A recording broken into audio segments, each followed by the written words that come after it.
आज मी अशी अनेक मुलं मी बघत असतो पुण्यामध्ये एक नवीन रेस्टॉरंट आलंय पुण्यामध्ये. काय रेस्टॉरंट आहे? काश्मीरी रेस्टॉरंट आहे.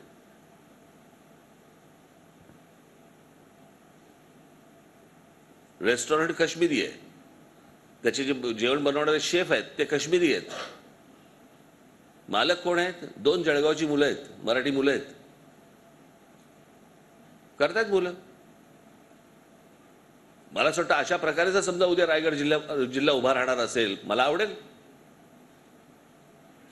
ते तुमच्याकडे येत आहेत ना, मग ते येत असतील तुमच्याकडे तर ते तुमच्या टर्म्सवरती पूर्ण झालं पाहिजे,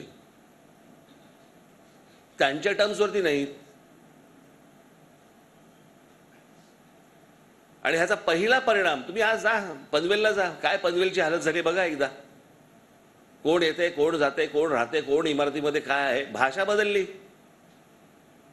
उद्या आपली अलिबागची सगळ्या आजूबाजूच्या सगळ्या प्रदेशाची भाषा बदलायला लागणार, मराठी राहणार नाही.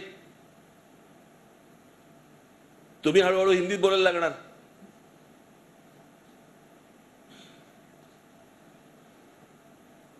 मी ह्या ज्या धोक्याच्या सूचना देतोय हे सगळं मुंबईत झालंय, हे पुण्यात होतंय, ठाण्यात होतंय. मी ठाणे जिल्हा मगाशी म्हटलं ना तुम्हाला, ठाणे जिल्हा हा एकमेव जिल्हा आहे जगात, कुठे भारतात नाही जगात, की तिकडे सर्वाधिक बाहेरून येणाऱ्या लोकांची लोकसंख्या आहे.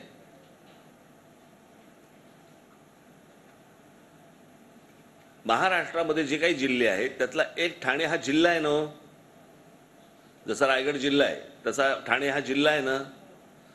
रायगड जिल्ह्यामध्ये महानगरपालिका किती आहेत? महानगरपालिका एक. ठाणे जिल्ह्यात 7 महानगरपालिका आहेत.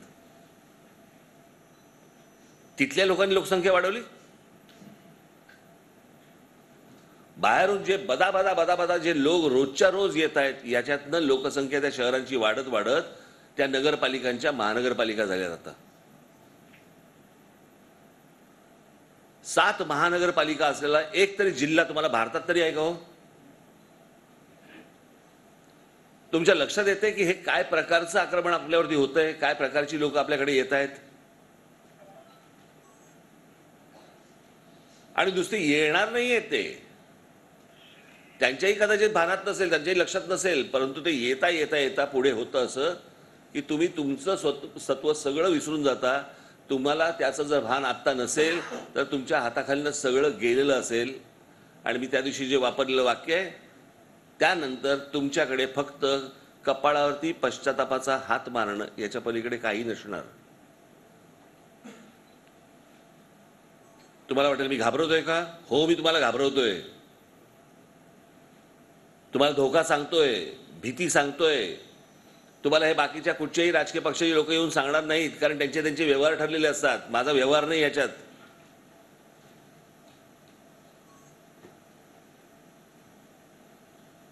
रायगड जिल्ह्यामध्ये येऊन समजा एखादी कोणी मराठी उद्योजक जर उभे राहत असतील, उभे करा, पण स्वतःच्या पायावरती धोंडा पाडून घेऊ नका.